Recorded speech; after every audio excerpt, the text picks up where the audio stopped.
Hello बच्चों, आइए इस प्रश्न को देखते हैं। निम्न कथनों को पढ़ें और इनसे संबंधित सही विकल्प चुनें। 1. मनुष्यों को प्रकृति द्वारा प्रदान की गई पारितंत्र सेवाएं हैं, जैसे श्वसन के लिए ऑक्सीजन, सौंदर्य विषयक मूल्य आदि। 2. मनुष्यों द्वारा प्रकृति से सीधे आर्थिक लाभ के लिए व्युत्पन्न वस्तुएं जैसे भोजन, औषधियां आदि। 3. प्रत्येक जाति का स्वयं का नैज मूल्य होता है, यहाँ तक उसका हमारे लिए आर्थिक उपयोग न होने पर भी। उपरोक्त दिए गए कोड 1, 2 व 3 के लिए सही विकल्प चुनें।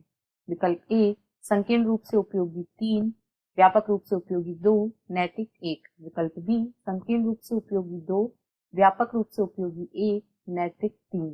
विकल्प सी संकीर्ण रूप से उपयोगी 1, व्यापक रूप से उपयोगी 2, नैतिक 3।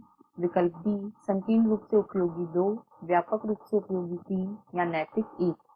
इस प्रश्न की जो मुख्य अवधारणा है, मुख्य अवधारणा वह है जैव विविधता, जैव विविधता संरक्षण, जैव विविधता संरक्षण। यहाँ हम देखेंगे कि जो जैव विविधता होती है वह हमारे लिए किस प्रकार से उपयोगी होती है और क्यों हमें इसे संरक्षित करना बहुत महत्वपूर्ण है। यदि हम जैव विविधता से प्राप्त लाभों की बात करें, जैव विविधता से प्राप्त लाभ या जो जैव विविधता के उपयोग होते हैं उनको मुख्यतः 3 श्रेणियों में विभाजित किया गया है। इससे हम समझ सकते हैं कि हमें क्यों जैव विविधता का संरक्षण करना इतना उपयोगी है। सबसे पहले हम पढ़ते हैं संकीर्ण उपयोग क्या होते हैं जैव विविधता के। संकीर्ण रूप से उपयोगी क्यों होती है जैव विविधता।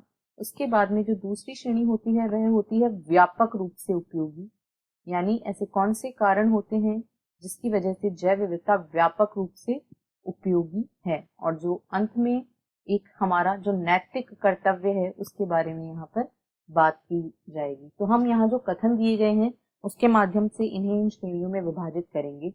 सबसे पहले यदि हम संकीर्ण रूप से उपयोगी की बात करें तो इसमें जो मनुष्यों को सीधे आर्थिक लाभ जैव विविधता के द्वारा या प्रकृति के द्वारा प्राप्त होते हैं उन्हें शामिल किया गया है। जैसे कि हम भोजन, औषधियां आदि सभी के लिए पेड़ पौधों पर निर्भर करते हैं या अन्य जीवों पर निर्भर करते हैं, तो इस प्रकार के उपयोगों को संकीर्ण उपयोगों में रखा गया है।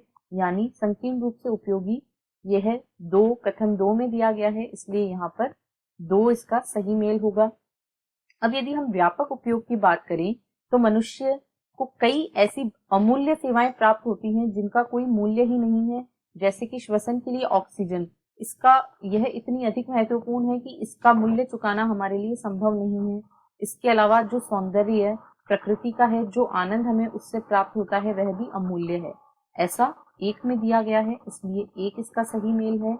इसके अलावा जो प्रत्येक जाति होती है उसका चाहे हमारे लिए कोई आर्थिक उपयोग हो या ना हो, लेकिन उसका स्वयं का एक नैज मूल्य होता है और हमारा कर्तव्य है कि हम उसे संरक्षित करें। तो ऐसा 3 में दिया गया है, इसलिए 3 इसका सही मेल होगा। यानी संकीर्ण रूप से उपयोगी 2, व्यापक रूप से उपयोगी 1 तथा नैतिक 3।